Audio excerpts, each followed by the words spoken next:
السلام علیکم ورحمۃ اللہ وبرکاتہ، نحمده ونصلی علی رسولہ الکریم، اما بعد فاعوذ باللہ من الشیطان الرجیم، بسم اللہ الرحمن الرحیم، رب اشرح لی صدری ویسر لی امری واحلل عقدۃ من لسانی یفقہوا قولی۔ حدیث نمبر 98، بیماری اور شفا۔ بیماریاں دو طرح کی ہوتی ہیں، ایک روحانی اور ایک جسمانی۔ جہاں تک جسمانی بیماریوں کا تعلق ہے تو اللہ سبحانہ تعالیٰ نے ان کے لیے زمین سے چیزیں پیدا کی جن میں انسان کے لیے شفا رکھی، اور جہاں تک روحانی بیماریوں کا تعلق ہے تو اللہ سبحانہ تعالیٰ نے ان کی شفا کے لیے قرآن نازل کیا۔ بہرحال کوئی بیماری ایسی نہیں کہ جس کے لیے اللہ نے دوا نہ اتاری ہو۔ اسی سلسلے کی یہ حدیث ہے، ان ابی ہریرہ رضی اللہ عنہ عن النبی صلی اللہ علیہ وسلم قال ما انزل اللہ داء الا انزل له شفاء، کتاب الطب۔ ابو ہریرہ رضی اللہ عنہ نبی کریم صلی اللہ علیہ وسلم سے روایت کرتے ہیں، آپ صلی اللہ علیہ وسلم نے فرمایا، اللہ نے کوئی ایسی بیماری نہیں اتاری جس کی دوا نہ اتاری ہو۔ ما انزل اللہ داء، یعنی اللہ نے جو بھی کوئی بیماری پیدا کی ہے اس کے لیے شفا کا سبب بھی پیدا کیا ہے، یعنی جسمانی بیماریوں کے لیے بھی اور روحانی بیماریوں کے لیے بھی، یعنی کوئی بھی بیماری ایسی نہیں۔ ما انزل اللہ داء الا انزل له شفاء، مگر یہ کہ اس کی شفا بھی رکھی ہے اللہ نے۔ تو چونکہ اللہ سبحانہ تعالیٰ نے آسمانی اسباب کے ذریعے بیماری کی شفا کو پیدا کیا تو اس کے لیے اتارنے کا لفظ آیا ہے، انزلہ، اتارا۔ انزال کے کئی ایک معنی علماء نے یہاں پر کیے ہیں۔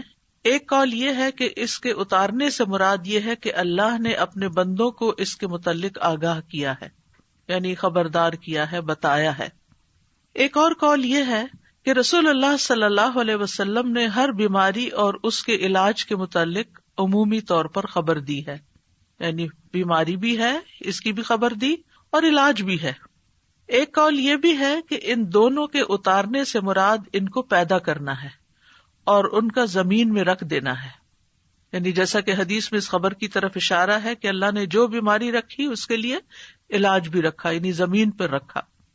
اور ایک اور قول یہ ہے کہ ان دونوں کے اتارنے سے ان کا فرشتوں کے ذریعے اتارنا مراد ہے، وہ فرشتے جو انسانی مخلوق کے نظام کے ساتھ مقرر کیے گئے ہیں۔ تو بیماری اور اس کا علاج فرشتوں کے ساتھ نازل کیا جاتا ہے۔ اور ایک قول یہ بھی ہے کہ اکثر بیماریاں اور ان کے علاج بارشوں کے اتارنے کے ذریعے سے ہوتے ہیں، جن سے غذائیں اور دوائیں اور دیگر چیزیں پیدا ہوتی ہیں۔ یعنی بارش اترتی تو زمین بہت کچھ اگاتی ہے، تو پھر اس میں بعض اوقات کچھ زمینیں ایسی ہوتی ہیں یا کوڑے کے ڈھیر ایسے ہوتے ہیں کہ جن پہ بارش پڑتی ہے تو وہاں سے جراثیم پیدا ہو کر بھی فضا میں پھیلتے ہیں، وہ بھی بیماریوں کا سبب بنتے ہیں۔ اسی طرح اچھی زمینوں پر جب بارش پڑتی ہے تو اچھی غذائیں پیدا ہوتی ہیں جو بندوں کو صحت مند رکھنے میں کام آتی ہیں، اور انہی میں پھر جنگلوں کے اندر ایسی جڑی بوٹیاں پیدا ہوتی ہیں کہ جن سے علاج کیا جاتا ہے۔ تو بہرحال دونوں چیزیں مقدر ہیں، اللہ کی تقدیر میں سے ہیں، اور یہ اللہ سبحانہ تعالیٰ کی مخلوق پر ایک مکمل مہربانی ہے کہ اگر اللہ تعالیٰ نے انسان کو بیماری کے ذریعے آزمایا ہے تو اس کے علاج کے لیے یا حل کے لیے اللہ نے دوائیں بھی پیدا کی ہیں۔ جیسے انسان اگر گناہ کے ذریعے آزمایا جاتا ہے، یعنی نفس کے کسی شر کی وجہ سے یا شیطان کی وجہ سے وہ آزمائش میں ہے، تو اللہ سبحانہ تعالیٰ نے ایسے اعمال بھی بتائے ہیں کہ جو گناہوں کو مٹانے کا سبب بنتے ہیں، جیسے استغفار وغیرہ ہے۔ اسی طرح ایک اور حدیث سے ہمیں یہ بھی پتہ چلتا ہے کہ سال میں ایک رات وبا اترتی ہے، اور یہ صحیح مسلم کی روایت ہے۔ نبی صلی اللہ علیہ وسلم نے فرمایا کہ برتن ڈھانپ دیا کرو اور مشکیزوں کے منہ باندھ دیا کرو، کیونکہ سال میں ایک رات ایسی بھی آتی ہے جس میں وبائیں اترتی ہیں اللہ کے اذن کے ساتھ، اور وہ ایسے برتن پر جسے ڈھانپا نہ گیا ہو یا وہ مشکیزہ جس کا منہ نہ باندھا گیا ہو اس پر سے گزرتی ہیں تو اس میں وہ داخل ہو جاتی ہیں۔ مثلاً پینے کی کوئی چیز رکھی ہوئی ہے، رات بھر ننگی رہی ہے اور اس میں وہ وبا داخل ہو چکی ہے، بیماری داخل ہو چکی ہے، اور صبح ہم اٹھتے ہیں اور بغیر بسم اللہ پڑھے اس کو پی جاتے ہیں تو بیماری جسم کے اندر چلی جاتی. پھر ایک بندے کے اندر جراثیم آتے ہیں تو وہاں سے وہ دوسرے کو لگ جاتے ہیں, تیسرے کو لگ جاتے ہیں, اور پھر وہ بیماری بہت سو تک پھیل جاتی ہے. تو بہرحال بیماری بھی اللہ کے اذن سے ہی آتی ہے, اور ہمیں اس معاملے میں احتیاط بھی کرنے کی ضرورت ہے, اور دوا اور علاج کی بھی ضرورت ہے. تو دا کا مطلب ہے حسی بیماری, اور جسمانی بیماری اور روحانی بیماری, یعنی بیماریاں دونوں طرح کی ہوتی ہیں, اور دونوں طرح کی بیماریوں کے لیے علاج کرانا ضروری ہے. یعنی بعض اوقات ہم جسمانی بیماریوں کے لیے تو علاج کر لیتے ہیں, لیکن اگر کسی کو کوئی روحانی بیماری ہے تو اس کا علاج نہیں کرتے, اور اس کو ہم بیماری نہیں سمجھتے. بعض اوقات جن بھوت کا اثر سمجھتے ہیں, بعض اوقات دوسرے کو کہتے ہیں ایسے بہانے بنا رہا ہے, لیکن اس کو سنجیدگی سے نہیں لیتے اور اس کا پراپر علاج نہیں کرتے. اسی طرح یہ ہے کہ انسان کا دل بھی بیمار ہوتا ہے, یعنی جو روحانی بیماریاں ہیں یا قلبی بیماریاں ہیں ان میں انسان کا دل بھی بیمار ہوتا ہے, اور دل کی بیماری دل کا ٹیڑھا ہونا ہے, اور اس کو اللہ کے دین کی طرف لانا ہی اس کو معتدل کرنا ہے اور اس کا علاج ہے. تو دلوں کا علاج اللہ کی کتاب اور اس کے رسول صلی اللہ علیہ وسلم کی سنت کی طرف لوٹنا ہے, جیسا کہ اللہ عز و جل کا فرمان ہے, یا ایھا الناس قد جاءتکم موعظۃ من ربکم وشفاء لما فی الصدور وہدی ورحمۃ للمؤمنین. اے لوگو, بے شک تمہارے پاس تمہارے رب کی طرف سے عظیم نصیحت اور اس کے لیے سراسر شفا جو سینوں میں ہے, یعنی سینوں میں دل ہے اور دل کے اندر جو بھی تکلیف ہے, اور ایمان والوں کے لیے سراسر ہدایت اور رحمت آئی ہے. تو اس لیے قلبی بیماریوں کا علاج, دل کی بیماریوں کا علاج, روحانی بیماریوں کا علاج قرآن سے کرنا چاہیے, کیونکہ خود قرآن نے خبر دی ہے کہ وہ شفا ہے, شفاء لما فی الصدور, جو سینوں کے اندر ہے. اور اللہ عز و جل کی کتاب سے زیادہ افضل کوئی چیز نہیں کہ جس کے ساتھ انسان اپنے دل کا علاج کر سکے, لیکن اس کے لیے ضروری ہے کہ اخلاص کے ساتھ اس کی قرأت کرے, اس کو پڑھے, اس میں غور و فکر کرے, اور کسی بھی قسم کا اس کے ساتھ ایک تعلق قائم رکھے. اسی طرح بعض اوقات پورا قرآن اگر نہیں بھی پڑھتا یا بہت زیادہ تلاوت مریض نہیں بھی کر سکتا تو قرآن مجید سے سلیکٹڈ آیات بھی اس کو پڑھنے کے لیے دی جا سکتی ہیں. مثال کے طور پر آیت کریمہ جو ہے لا الہ الا انت سبحانک انی کنت من الظالمین, یہ قرآن کی ایک آیت ہے, اور اس میں یہ بھی ہے کہ کذالک ننجی المؤمنین, کہ ہم باقی مومنوں کو بھی ایسے نجات دیتے ہیں جیسے یونس علیہ السلام کو اس آیت کے پڑھنے کی وجہ سے نجات دی.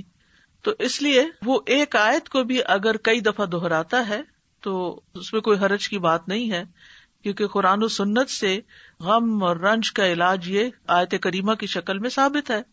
لیکن ایک بات یاد رکھیے کہ تجربہ نہ کیجیے کہ اچھا اگر قرآن شفا ہے, میں ذرا ایکسپیریمنٹ کر کے دیکھتا ہوں کہ میری اس بیماری میں قرآن کے پڑھنے سے شفا ہوتی ہے یا نہیں. تو ایسے لوگوں کو شفا نہیں ہوتی کہ جو تجربے کی غرض سے یہ کام کرتے ہیں. ہمیں پورے یقین کے ساتھ, ایمان کے ساتھ اس بات کو لینا چاہیے کہ اللہ تعالیٰ نے جب کہہ دیا قرآن شفا ہے تو پھر وہ شفا ہی ہے, اور اس کے ذریعے شفا حاصل ہوگی. بہرحال اس حدیث سے یہ بھی پتہ چلتا ہے کہ اللہ نے جو بھی کوئی بیماری اتاری ہے اس کی دوا بھی اتاری ہے, اور اگر دوا اتاری ہے تو پھر ہمیں کیا کرنا چاہیے؟ دوا لینی چاہیے, علاج کروانا چاہیے. بعض لوگ اپنی سستی اور کوتاہی کے باعث علاج نہیں کرتے, صرف اللہ پہ ڈال دیتے ہیں. اللہ تعالیٰ تو سبھی کچھ کر سکتا, اس کے لیے تو کچھ مشکل ہی نہیں, وہ تو اول درجے میں بیماری بھی نہ بھیجے آپ کی طرف. لیکن یہ ہے کہ دنیا چونکہ امتحان کے لیے ہے, اور اللہ تعالیٰ نے قرآن مجید میں ہمیں یہ بھی بتا دیا ہے کہ ہم تمہیں آزمائیں گے, تو لوگوں کے امتحان مختلف طرح سے ہوتے رہتے ہیں, اور اس میں مومن کا رویہ بالکل مختلف ہوتا ہے. مومن کے لیے بیماری اگرچہ ایک آزمائش ہوتی ہے, تکلیف ہوتی ہے, لیکن اس کے سبب اس کے گناہ دھلتے رہتے ہیں. ہر پین کے بدلے, ہر تکلیف, ہر پریشانی جو جسم پر انسان کی آتی ہے, آفت, اس کے بدلے اس کے گناہ دھلتے ہیں. پھر اسی طرح یہ ہے کہ جب وہ اس پر صبر کرتا ہے تو اس صبر کا اس کو اجر ملتا ہے. ایک اور خیر آ گئی, اور یہ خاص لوگوں کی علامت ہوتی ہے. یعنی عام لوگوں کے گناہ جھڑتے ہیں, خاص لوگوں کو صبر کا اجر ملتا ہے, اور خاص الخاص لوگ جو ہیں وہ اللہ کی قضا پہ رضا بھی رکھتے ہیں. یعنی راضی بالقضاء جب ہوتے ہیں تو ان کا اجر کئی گنا زیادہ بڑھ جاتا ہے. تو اس طرح مومن کے لیے ایک بیماری جو ہے وہ ایک رحمت کا باعث بن جاتی، وہ آزمائش تو ہے ہی، لیکن اس آزمائش کے اندر بھی ایک رحمت ہوتی. لیکن اس راضی بالقضاء ہونے کا مطلب یہ نہیں کہ انسان علاج ہی نہ کرائے، علاج ضرور کروائے، کیونکہ نبی صلی اللہ علیہ وسلم نے فرمایا اللہ کے بندو علاج کیا کرو، کیونکہ اللہ عز و جل نے جو بیماری بھی اتاری ہے اس کے ساتھ اس کی شفا بھی نازل کی ہے، سوائے موت اور بڑھاپے کے. موت کا کوئی علاج نہیں اور بڑھاپے کا کوئی علاج نہیں، کیونکہ اس میں انسان کی اعضاء کمزور ہو چکے ہوتے ہیں، تو کوئی چیز ان کے اندر پھر سے جوانی بھر نہیں سکتی. لیکن اس میں بھی انسان کو حد البسا ساتھ ساتھ اپنی کمزوریوں اور بیماریوں کا علاج کرتے رہنا چاہیے، اور اس میں انسان کو مایوس نہیں ہونا چاہیے. اسی طرح ایک اور حدیث سے ہمیں پتہ چلتا ہے، مسند احمد کی حدیث ہے، رسول اللہ صلی اللہ علیہ وسلم نے فرمایا بے شک اللہ عز و جل نے جب بیماری کو پیدا کیا تو اس کا علاج بھی پیدا کیا، بس اس لیے علاج کیا کرو. تو گویا اللہ تعالیٰ کا یہ حکم ماننا جو ہے، رسول اللہ صلی اللہ علیہ وسلم کے ان الفاظ پر یقین رکھتے ہوئے علاج کروانا جو ہے، چاہے وہ تکلیف دہ ہو لیکن اس کو بھی انسان عبادت سمجھے، یعنی علاج کرانے کو بھی عبادت سمجھے کہ میں اللہ اور اس کے رسول کا حکم مان رہا ہوں، انہوں نے ہی کہا ہے کہ علاج کراؤ تو میں علاج کروا رہا ہوں. اب اس علاج میں جب اس کا کچھ مال خرچ ہوتا ہے یا وہ علاج کی تکلیف سے گزرتا ہے، کیونکہ بعض علاج جو ہیں وہ سرجری ہوتے ہیں، بعض علاج جو ہے وہ پینفل پروسیس سے گزرتا ہے انسان اس میں، تو وہ بھی سراسر انسان کے لیے عبادت اور اجر کا باعث بن جاتے ہیں. اسامہ بن شریک کہتے ہیں میں نبی صلی اللہ علیہ وسلم کی خدمت میں پہنچا تو دیکھا کہ آپ کے صحابہ آپ کی مجلس میں ایسے بیٹھے تھے گویا ان کے سروں پر پرندے ہوں، یعنی بہت باادب اور پرسکون طریقے سے. چنانچہ میں نے سلام کیا اور بیٹھ گیا. ادھر ادھر سے بدوی لوگ آئے، بدو جو دیہاتوں میں رہنے والے تھے، اور انہوں نے پوچھا اللہ کے رسول کیا ہم علاج کر لیا کریں، یعنی کوئی بیماری ہو تو علاج کریں؟ آپ نے فرمایا دوا استعمال کیا کرو، بلا شبہ اللہ عز و جل نے کوئی بیماری پیدا نہیں کی مگر اس کی دوا بھی پیدا کی ہے، سوائے ایک بیماری کے یعنی بڑھاپا. اچھا، بعض لوگ ہوتے ہیں وہ یہ کہتے ہیں کہ ہم نے آج تک کوئی دوا نہیں کھائی، اور اس میں بڑے فخر سے بتاتے ہیں ہمیں اگر کوئی بیماری ہو تو بس ہم صبر کر لیتے ہیں، بس دم درود سے کام لے لیتے ہیں اور بس ہمارے لیے وہی کافی ہو جاتا ہے.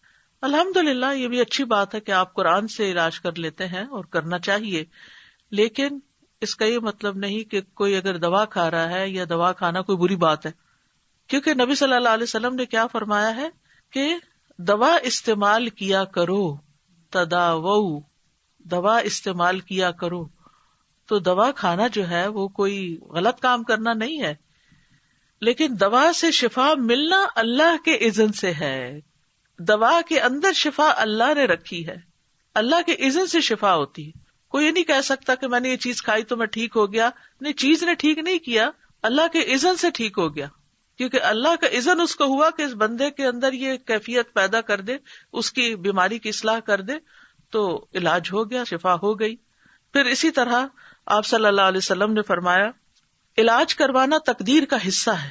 اگر بیماری تقدیر سے ہے تو علاج بھی تقدیر سے ہے، اور یقیناً علاج اللہ تعالیٰ کے حکم سے ہی فائدہ دیتا ہے، علاج اللہ تعالیٰ کے حکم سے ہی فائدہ دیتا ہے. تو علاج کروانے کے کچھ اصول ہمارے دین نے ہمیں بتائے ہیں. نمبر 1 یہ کہ اللہ کو شافی مانا جائے، یعنی یہ یقین رکھا جائے کہ اللہ ہی شفا دیتا ہے. سورۃ الشعراء میں آتا ہے وَإِذَا مَرِضْتُ فَهُوَ يَشْفِينِ، اور جب میں بیمار ہوتا ہوں تو وہی مجھے شفا دیتا ہے. شفا اللہ ہی کے ہاتھ میں ہے. حضرت عائشہ کہتی ہیں کہ رسول اللہ صلی اللہ علیہ وسلم دم کیا کرتے تھے اور یہ دعا پڑھتے تھے امسح البأس رب الناس بیدک الشفاء لا یکشف الکرب الا انت. اے لوگوں کے رب، تکلیف کو دور کر دے، شفا تو تیرے ہی ہاتھ میں ہے، تیرے سوا اس کو دور کرنے والا اور کوئی نہیں. پھر اسی طرح ایک روایت میں آتا ہے کہ اللہ ہی طبیب ہے. ابو رمثا سے مروی ہے، وہ کہتے ہیں کہ میرے والد نے رسول اللہ صلی اللہ علیہ وسلم سے عرض کیا کہ مجھے آپ اپنی وہ چیز دکھائیں جو آپ کی پشت پر ہے، یعنی وہ جو مہر نبوت تھی، کیونکہ میں طبیب ہوں. آپ نے فرمایا طبیب تو اللہ ہے، بلکہ تو رفیق آدمی ہے، یعنی نرمی کرنے والا ہے، مریض کو تسکین دینے والا، دلاسا دینے والا ہے. اور بیماری کا اصل طبیب تو اللہ ہی ہے، شافی تو وہی ہے جس نے اسے پیدا کیا. حضرت ایوب علیہ السلام کی مثال ہمارے سامنے ہے کہ جب ان کی بیماری کو ایک طویل عرصہ گزر گیا تو بھی وہ مایوس نہیں ہوئے، دعا کرنے لگے. وَأَيُّوبَ إِذْ نَادَى رَبَّهُ أَنِّي مَسَّنِيَ الضُّرُّ وَأَنْتَ أَرْحَمُ الرَّاحِمِينَ فَاسْتَجَبْنَا لَهُ فَكَشَفْنَا مَا بِهِ مِنْ ضُرٍّ وَآتَيْنَاهُ أَهْلَهُ وَمِثْلَهُمْ مَعَهُمْ رَحْمَةً مِّنْ عِنْدِنَا وَذِكْرَىٰ لِلْعَابِدِينَ. اور ایوب جب اس نے اپنے رب کو پکارا کہ بے شک مجھے تکلیف پہنچی ہے اور تو رحم کرنے والوں میں سب سے زیادہ رحم کرنے والا ہے، تو ہم نے اس کی دعا قبول کر لی، پس اسے جو بھی تکلیف تھی دور کر دی، اور اسے اس کے گھر والے اور ان کے ساتھ ان کی مثل اور عطا کر دیے اپنے پاس سے رحمت کے لیے اور ان لوگوں کی یاد دہانی کے لیے جو عبادت کرنے والے ہیں. تو یہاں پر وہ کہتے ہیں وَأَنْتَ أَرْحَمُ الرَّاحِمِينَ، اللہ آپ ہی سب سے بڑھ کر رحم کرنے والے ہیں. تو ہم نے ان کی دعا سن لی اور ان کی تکلیف دور کر دی. دوسری چیز یہ کہ اللہ کی کتاب سے علاج کرنا چاہیے. سورۃ بنی اسرائیل میں آتا ہے وَنُنَزِّلُ مِنَ الْقُرْآنِ مَا هُوَ شِفَاءٌ وَرَحْمَةٌ لِّلْمُؤْمِنِينَ، اور ہم قرآن کے ذریعے سے وہ چیز نازل کرتے ہیں جو مومنوں کے لیے شفا اور رحمت ہے. حضرت عائشہ سے مروی ہے کہ رسول اللہ صلی اللہ علیہ وسلم ایک مرتبہ ان کے پاس تشریف لائے تو ایک عورت عائشہ رضی اللہ عنہا کا علاج کر رہی تھی یا آپ کو دم کر رہی تھی. تو آپ نے فرمایا کتاب اللہ کے ساتھ اس کا علاج کرو، یعنی قرآن کے ساتھ کرو، رقیہ کرو اس کو. اسی طرح سنت سے علاج. انبیاء علیہ السلام کو قلبی اور روحانی ادویات دی گئی تھی. ابن قیم کہتے ہیں کہ وہ وہی جو اللہ تعالیٰ اپنے نبیوں کو کرتا ہے اس میں ایسی چیز ہوتی ہے جو لوگوں کو فائدہ دیتی ہے، یعنی وحی کے ذریعے علاج ہوتا ہے. اور اس میں وہ دوائیاں بھی ہوتی ہیں جو بیماریوں سے شفا دیتی ہیں، اور وہ ایسی چیزیں ہوتی ہیں، وہ بعض غذائیں ایسی ہوتی ہیں کہ جن کی طرف بڑے بڑے ڈاکٹروں کی عقل نہیں پہنچ سکتی، اور ان دوائیوں تک ان کے علوم، تجربات اور قیاسات پہنچ نہیں سکتے. اور یہ دوائیاں قلبی اور روحانی ہوتی ہیں. تو ایک بات ہمیں یاد رکھنی چاہیے کہ انسان صرف مادی جسم سے نہیں بنا، یعنی صرف مادہ نہیں ہے، صرف میٹر نہیں، اس کے اندر روح ہے. اس لیے اگر آپ صرف دوا سے علاج کریں گے تو وہ کافی نہیں ہے جب تک کہ آپ اس کی روح کا بھی علاج نہ کریں، خصوصاً روحانی بیماری میں. کچھ بیماریاں ایسی ہوتی ہیں نا کہ جو روحانی بیماری ڈومیننٹ ہوتی ہے اور اس کے اثر میں جسمانی بیماری بھی ہوتی ہے، اور کبھی ایسا ہوتا ہے کہ جسمانی بیماری ہوتی ہے اور اس کے اثر سے انسان کی روح بھی بیمار پڑ جاتی، کیونکہ دونوں ایک دوسرے میں گندے ہوئے ہیں، ان سے الگ نہیں ہے. ایک کو کوئی تکلیف پہنچے گی تو دوسرا اس سے متاثر ہوگا. تو اس لیے بہت ضروری ہے کہ انسان دونوں طرح کے علاج کرے، یعنی ایک طرف دوا کھائے اور دوسری طرف دعا کرے اور دم کرے اور قرآن پڑھے تاکہ انسان مکمل شفا یاب ہو جائے. کیونکہ بندہ جب تک اللہ کے ذکر میں مصروف رہتا ہے تو شیطان کے حملوں سے محفوظ ہوتا ہے اور ایک مضبوط قلعے میں ہوتا ہے. تیسری چیز ہے طب نبوی سے علاج. تو اب اگر طبیب اللہ ہی ہے تو پھر ہمیں کیا طب نبوی سے علاج کرنا چاہیے، اور طب نبوی کیا ہے، اور کیا کوئی انسان طبیب کہلا سکتا ہے؟ انسان طبیب کہلا سکتا ہے لیکن اللہ الطبیب ہے. یعنی جیسے انسان کو بھی کریم کہہ سکتے ہیں لیکن اللہ الکریم ہے. تو طب نبوی سے علاج میں حجامہ کروانا، پچھنے لگوانا.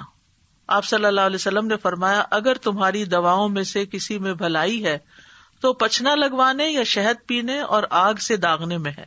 اگر وہ مرض کے مطابق ہو، یعنی بیماری کے مطابق پچھنا لگے یا آگ سے داغ لگے، اور میں آگ سے داغنے کو پسند نہیں کرتا. ایک تو یہ کہ تکلیف دہ علاج ہے بہت، یعنی انسان کو کسی گرم سلاخ سے داغنا یا کسی بھی طرح کی ایسی کوئی چیز لگانا کہ جس میں آگ ہو، تو اس لیے آپ اس کو پسند نہیں کرتے تھے. لیکن آخری چارہ کار کے طور پر اگر کوئی بیماری کسی بھی طرح ٹھیک نہ ہوتی ہو تو اس صورت میں ایسا علاج کیا جا سکتا ہے.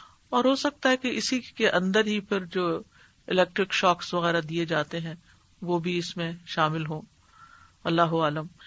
پھر اسی طرح کلونجی سے علاج.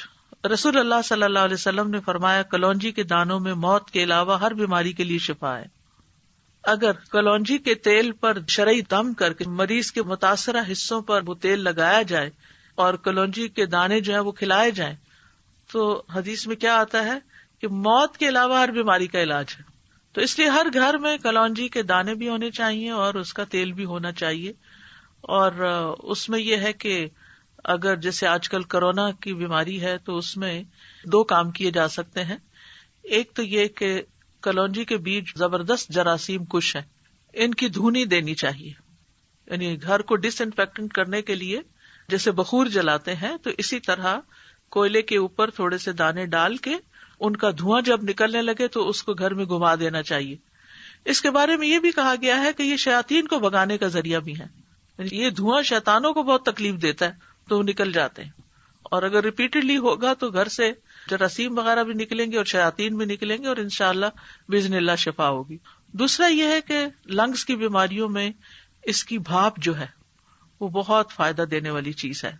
اسی طرح سر درد میں ناک کے اندر اس کے قطرے چند ڈالے جائیں دونوں طرف تو میگرین وغیرہ کو بہت فائدہ ہوتا ہے.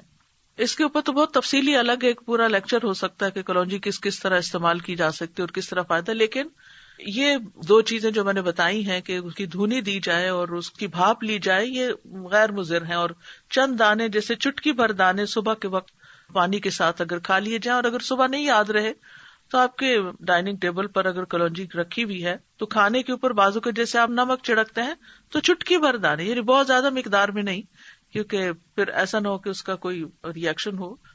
اسی طرح یہ کہ اگر گلے میں خراش وغیرہ ہے تو کلونجی کا تیل اگر رکھا ہوا ہے تو چند قطرے زبان پہ ٹپکا کے آہستہ آہستہ گلے سے گزارے جائیں. تو یہ چونکہ جراثیم کش ہے تو گلے کے اندر کے جراثیم، اسی طرح ناک کے اندر کے جراثیم، کیونکہ گلے کی بیماریوں میں بھی ناک میں ڈالنا سب سے زیادہ مفید ہے. اگر تھوڑا سا کڑوا لگتا ہے، تکلیف سے محسوس ہوتی ہے، لیکن یہ کہ اس میں فوری طور پر انسان کو ریلیف ملتا ہے اور بہت جلد گلے کی بیماریاں وغیرہ جو ہیں یہ ٹھیک ہوتی ہیں. اور اگر پھیپڑوں تک نمونیا وغیرہ ہو گیا ہے تو بارہا اگر بھاپ دی جائے اس کی تو بہت فائدہ مند ہے. وکس وغیرہ جو ہے یعنی کہ ایسی چیز ہے کہ جس کے بخارات پھیپڑوں میں جا کے جم بھی سکتے ہیں، لیکن کلونجی جو ہے وہ مضر نہیں ہے. پھر اسی طرح یہ ہے کہ شہد فائدہ مند ہے. قرآن مجید میں آتا ہے یخرج من بطونها شراب مختلف الوانه فیہ شفاء للناس. اس مکھی میں سے رنگ برنگ کا شربت نکلتا ہے جس میں لوگوں کے لیے شفا ہے. یعنی شہد جو ہے وہ فائدے کی چیز ہے. شہد اگر آپ مہینے میں کم از کم 3 دن خالی پیٹ اس کا چمچ لے لیں صبح یا 1 گھونٹ بھر لیں تو یہ پریونٹیو کیور بھی ہے، یعنی بہت سی بیماریاں لگنے سے انسان محفوظ رہتا ہے. اور اسی طرح نبی صلی اللہ علیہ وسلم پانی میں شہد ملا کر پیا کرتے تھے، ایک بہترین ڈرنک بن جاتا ہے. لیکن بہت ابلتے پانی میں اس کی پراپرٹیز ضائع ہو جاتی ہیں، اس لیے گرم پانی کی بجائے اگر ٹھنڈے پانی میں استعمال کیا جائے تو بہتر ہے. اور خصوصاً اگر موسم ٹھنڈا نہ ہو تو پھر روم ٹیمپریچر پر جو پانی ہے اسی کے اندر شہد ملا کر پینا زیادہ فائدہ مند ہے. پھر آب زمزم، رسول اللہ صلی اللہ علیہ وسلم نے فرمایا زمزم کا پانی اس مقصد کے لیے ہے جس کے لیے وہ پیا جائے. اگر آپ شفا کی نیت سے پیئیں گے تو شفا ہے، غذا کی نیت سے پیئیں گے تو غذا ہے، پیاس بجھانے کی نیت سے پیئیں گے تو پیاس بجھے گی انشاءاللہ. پھر اسی طرح عود ہندی یعنی جس سے کست الہندی کہتے ہیں اس میں بھی شفا ہے. صحیح بخاری کی روایت ہے، ام قیس رضی اللہ عنہا سے مروی ہے، وہ کہتی ہیں کہ میں اپنے ایک لڑکے کو لے کر رسول اللہ صلی اللہ علیہ وسلم کی خدمت میں حاضر ہوئی. میں نے اس کا حلق دبایا تھا چونکہ اس کو گلے کی بیماری ہو گئی تھی. تو آپ نے فرمایا تم اپنے بچوں کو انگلی سے حلق دبا کر کیوں تکلیف دیتی ہو؟ ہمارے یہاں بھی جو ٹریڈیشنل میتھڈ ہے گلے چڑھانے کا، اس میں نمک یا اسی طرح کی کسی چیز کے ساتھ انگلی کے ساتھ گلے اوپر کو اٹھا کے دبا دیتے ہیں ان کا انفیکشن دور کرنے کے لیے. تو آپ صلی اللہ علیہ وسلم نے اسے منع کیا اور فرمایا یہ عود ہندی لو، اس میں 7 بیماریوں کی شفا ہے. سبحان اللہ. ان میں ایک ذات الجم پسلی کا ورم بھی ہے، یعنی نمونیا بھی ہے. تو آج کل کورونا وائرس میں جیسے پھیپڑوں پر ہی سارا اثر چلا جاتا ہے، بیماری زیادہ تکلیف دہ ہو جاتی ہے، تو اس میں کست الہندی جو ہے اور کست البحری یہ فائدہ مند ہے. اگر حلق کی بیماری ہو تو اس کو ناک میں ڈالو، اور اگر ذات الجنب ہو یعنی نمونیا ہو، ذات الجنب عربی میں کہتے ہیں اس کو، تو حلق میں ڈالو یعنی اس کو پیو. اور اس کے لیے بھی یہ ہے کہ گرم پانی میں اگر تھوڑی دیر کے لیے اس کو بھگو کے رکھ دیا جائے، ایک چھوٹی چمچ جو ہے اس کو 1 کپ پانی میں، اور پھر جب وہ اچھی طرح اس کے پانی میں اثرات آ جائیں تو اس کو چائے کی طرح سپ کر کے یا قہوے کی طرح پی لیا جائے تو یہ بھی بہت جلد فائدہ دیتی ہے. جہاں یہ مسنون علاج ہے، طب نبوی ہے، یعنی علاج کرنے کا کہا گیا ہے، وہاں یہ ہے کہ ممنوع علاج سے بھی بچنا چاہیے. اور ممنوع علاج کیا ہے؟ غیر شرعی اور شرکیہ طریقے سے علاج، یعنی شرکیہ دم یا تعویذ وغیرہ. عبداللہ بن مسعود اپنی بیوی کے پاس داخل ہوئے تو دیکھا کہ اس نے خسرہ کی بیماری کی وجہ سے تعویذ پہنا ہوا تھا. ان کی وائف نے تعویذ لٹکایا ہوا تھا خسرہ کی بیماری سے نکلنے کے لیے. تو آپ نے اسے سختی سے کاٹ دیا اور کہا بے شک عبداللہ کی آل شرک سے بیزار ہے، اور کہا ہم نے رسول اللہ صلی اللہ علیہ وسلم سے یہ بات بھی یاد کی ہے کہ بلا شبہ جھاڑ پھونک، تعویذ اور حب کے اعمال شرک ہیں. یہاں پر اس کا یہ مطلب نہیں کہ دم کرنا منع ہے یا رقیہ منع ہے، شرکیہ جھاڑ پھونک منع ہے. یعنی ان الرقا والتمائم والطولہ شرکن، یعنی اس سے مراد وہ کلمات ہیں جو حرام ہیں، لیکن دوسری طرف جائز اور شرعی دم بھی ہیں. عوف بن مالک کہتے ہیں ہم زمانے جاہلیت میں دم کیا کرتے تھے. ہم نے عرض کیا اللہ کے رسول اس کے بارے میں آپ کا کیا خیال ہے؟ آپ نے فرمایا اپنے دم کے کلمات میرے سامنے پیش کرو، دم میں کوئی حرج نہیں جب تک اس میں شرک نہ ہو. اچھا، یہ جو بات ہے نا کہ لا بأس بالرقى ما لم يكن فيه شرک، اب یہ قرآن کی آیات تو نہیں تھی نا دور جاہلیت میں.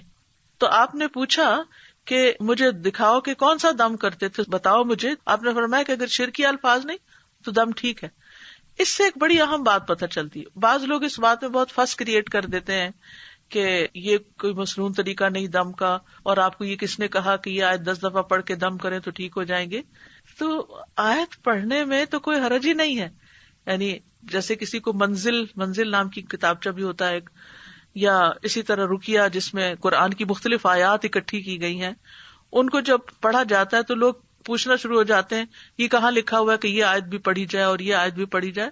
تو اس موقع پر یہ حدیث یاد کر لی جائے کہ اگر کوئی شرکیہ چیز نہیں ہے اور قرآن تو قرآن ہے، اس میں تو سوال ہی پیدا نہیں ہوتا. لیکن عام جب ہم دعائیں کرتے ہیں تو ان میں بھی اگر کوئی شرکیہ طریقہ نہیں ہے تو وہ دعا بھی فائدہ دے گی انشاءاللہ، اور مسنون دم بھی، اور قرآن پاک کی آیات پڑھ کر دم کرنا وہ بھی فائدہ دے گا. بعض لوگوں کو اللہ سبحانہ تعالیٰ نے بہت حکمت دی ہوتی ہے اور وہ قرآن کی آیات سے ایسے میننگ نکال لیتے ہیں کہ جس سے واقعی لوگوں کو فائدہ بھی پہنچتا ہے. اس میں ایک ویب سائٹ ہے رقیہ ان لنڈن، اس ویب سائٹ پر مختلف طرح کے دم ریکارڈ کیے گئے ہیں جو کہ کافی مفید ہیں. مثال کے طور پر اگر کسی کے پاؤں میں کوئی تکلیف ہے تو انہوں نے کیا کیا ہے کہ پاؤں سے متعلق جو آیات ہیں ان کو اکٹھا کر کے ان کو ایک رقیہ بنا دیا. اسی طرح اگر دل میں کوئی تکلیف ہے تو دل کی آیات، یا اسی طرح اور جن اعضاء سے متعلق کوئی تکلیف ہے تو اس سے ملتے جلتے آیات جو ہیں وہ اکٹھی کر کے ان کا رقیہ بنا دیا گیا. تو اس میں کوئی حرج کی بات نہیں ہے، اس میں کوئی لڑائی جھگڑے اور بحث مباحثے کی بات نہیں ہے کہ کیا نبی صلی اللہ علیہ وسلم ایسا کیا کرتے تھے. نبی صلی اللہ علیہ وسلم نے ہر چیز نہیں کی، کیونکہ آپ نے اصول دے دیے ہمیں. کچھ چیزیں تو آپ نے کی ہیں، وہ تو ہمارے لیے بہت ہی اوتھینٹک اور یقینی چیزیں ہیں، لیکن کچھ چیزیں ایسی بھی ہیں کہ جو آپ نے ان کی حدود بتا دی ہیں. جیسے اس حدیث میں حد بتا دی کہ تم میرے سامنے اپنے دم کے کلمات پیش کرو، یعنی وہ دم جو دور جاہلیت میں تم کرتے تھے، اگر وہ فائدہ مند تھا تمہارے لیے تو آج بھی اس کو استعمال کر سکتے ہو. فرمایا کہ دم میں کوئی حرج نہیں جب تک اس میں شرک نہ ہو. تو اگر شرک پر مبنی ہو یا ایسے الفاظ پر جو سمجھ نہ آ رہے ہوں، بعض لوگ تعویذ لکھے ہوئے ہوتے ہیں اور اس میں ایسے ایسے لفظ لکھے ہوتے ہیں کہ جو سمجھ ہی نہیں آتے، یا نمبرز لکھے ہوئے ہوتے ہیں، تو وہ استعمال نہیں کرنے چاہیے، کیونکہ ان کا نہیں پتا کہ اس میں شیطانوں کو پکارا گیا ہے یا نعوذ باللہ اللہ کے ساتھ کسی اور الہ کو پکارا گیا ہے. تو ایسی چیزوں سے انسان کو دور رہنا چاہیے. جہاں تک قرآن اور اذکار اور جائز دعاؤں کے ساتھ دم کرنا ہے تو ان میں کوئی حرج کی بات نہیں ہے. اور اسی طرح اللہ کے کلام، یعنی پچھلی ایک حدیث میں عبداللہ بن مسعود والی میں نے کہ جھاڑ پھونک منع ہے، لیکن اللہ کے کلام کے ساتھ پھونک مار کر دم کرنا جائز ہے. مثلاً سورۃ فاتحہ پڑھ کر پھونک ماری جا سکتی ہے. رات کو سوتے وقت جب آپ آیت الکرسی پڑھتے ہیں تو چاروں کونوں میں آپ پھونک ماریں، وہ بھی ایک حفاظت کی چیز ہے. اسی طرح نبی صلی اللہ علیہ وسلم اپنے ہاتھوں میں معوذتین اور قل ھو اللہ پڑھ کر دم کرتے تھے، اور رات کو جہاں جہاں تک آپ کا ہاتھ جاتا تھا خود اپنے اوپر دم کرتے تھے اور اپنے آپ کو جھاڑتے تھے. حضرت عائشہ کہتی ہیں کہ نبی صلی اللہ علیہ وسلم اپنی مرض وفات میں خود پر معوذات پڑھ کر دم کرتے تھے. پھر جب آپ زیادہ بیمار ہو گئے تو میں یہ صورتیں پڑھ کر آپ کو دم کرتی تھی اور برکت کے لیے آپ کا ہی ہاتھ آپ کے جسم پر پھیرتی تھی، یعنی اپنا ہاتھ نہیں پھیرتی تھی، آپ کا ہاتھ پھیرتی. تو اس سے پتا چلتا ہے کہ ہاتھ پھیر کر جھاڑنا مریض کو اور دم کرنا جو ہے یہ جائز ہے. معمر کہتے ہیں میں نے امام زہری سے پوچھا کہ آپ صلی اللہ علیہ وسلم کس طرح دم کیا کرتے تھے. انہوں نے بتایا آپ دم کر کے اپنے دونوں ہاتھوں پر پھونک مارتے، پھر انہیں اپنے چہرے پر پھیر لیتے اور پھر اس کے بعد یہ کہ باقی جسم کے اوپر بھی جہاں جہاں تک ہاتھ پہنچتا. تو اس حدیث میں دلیل ہے کہ اللہ کے کلام کے ساتھ دم کرنا اور پھونک مارنا یہ جائز ہے. اور نووی کہتے ہیں کہ اس میں دلیل ہے کہ دم میں لعاب ملی پھونک مارنا مستحب ہے. اس کو جھاڑنا کہتے ہیں، یعنی اس طرح پھونک مارنا کے بیچ میں سے منہ سے ڈراپلیٹس بھی تھوڑی تھوڑی نکلیں. اور حب کے اعمال کیا ہوتے ہیں عبداللہ بن مسعود کی حدیث میں جس سے منع کیا گیا ہے، یہ اصل میں جادو کی ایک قسم ہوتی ہے. اس کے ذریعے سے عورت کو اپنے شوہر کا محبوب بنایا جاتا ہے یا شوہر کو اپنی بیوی کا محبوب بنایا جاتا ہے. تو یہ درست نہیں ہے، یعنی ایسے کوئی کلام لینا یا ایسی چیزیں لینا کہ جس سے اس طرح کی چیز کی جائے کہ شوہر کی ساری توجہ میری طرف ہو جائے، جیسے سوکنے وغیرہ ہوتی ہیں یا اور، تو یہ طریقہ درست نہیں. رسول اللہ صلی اللہ علیہ وسلم نے فرمایا جس نے حرام چیز کے ساتھ علاج کیا اللہ اس کے لیے اس میں شفا نہیں بنائے گا. تو اس لیے شراب یا شراب سے بنی ہوئی چیزیں جو ہیں ان سے علاج نہیں کرنا چاہیے. حرام ادویات کا استعمال بھی نہیں ہونا چاہیے، آپ نے اس سے منع کیا ہے کہ وہ علاج نہیں بیماری ہے. یہ جو دم وغیرہ بتائے ہیں میں نے، اس کے لیے ویب سائٹ پر آن لائن آرڈرز پلیس کر سکتے ہیں. آیات شفا جو ہیں پرنٹڈ شکل میں موجود ہیں اور بک سٹور پر بھی موجود ہیں. الہدا کی جہاں بھی برانچز ہیں، چاہے کینیڈا میں ہے یا لندن میں ہے یا یو ایس میں ہے یا پاکستان میں جو مختلف شہروں میں ہے، ان سب جگہوں پر یہ پروڈکٹس جو ہوتی ہیں وہ اویلیبل ہوتی ہیں اور ویب سائٹ کے اوپر بھی اس طرح کی چیزیں موجود ہیں. تو جو لوگ آج کل بیماری کے لیے پریشان ہیں، اور ویسے بھی بیماری صرف آج کل ہی تو نہیں آئی، بیماری تو ہمیشہ ہی دنیا میں موجود رہی ہے، تو پریونٹیو میتھڈز بھی استعمال کرنے چاہیے اور اس کے ساتھ اگر کوئی بیمار ہو جائے تو ان مسنون چیزوں سے علاج کرنا چاہیے. اور یہ مسنون چیزیں جو ہر گھر میں موجود ہونی چاہیے کہ تھوڑا سا بھی اگر بیماری کا آغاز ہوا ہے تو فوراً ہی اس کو پکڑ لیا جائے.